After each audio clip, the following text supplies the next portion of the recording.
সালামু আলাইকুম। আমি নিহার নায়ান। আজকে আবৃত্তি করব আমাদের জাতীয় কবি কাজী নজরুল ইসলামের বিদ্রোহী কবিতাটি।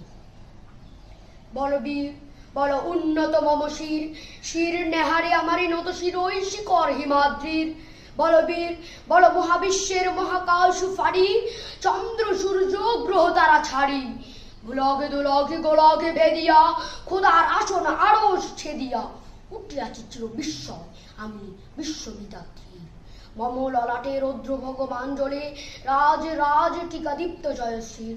বলবীর, আমি চির উন্নত শ্রী, আমি চির দুর্দম দুর্বিনীত নৃশংস, মহাপ্রলয়ের আমি নটরাজ, আমি সাইক্লোন, আমি ধ্বংস, আমি মহাভয়, আমি অভিশাপ পৃথ্বী, আমি দুর্বার, আমি ভেঙে করি সব চুরমার, আমি অনিয়ম উশৃঙ্খল, আমি দলে যাই যত বন্ধন, যত নিয়ম কানুন শৃঙ্খল, আমি মানি না কোনো আইন।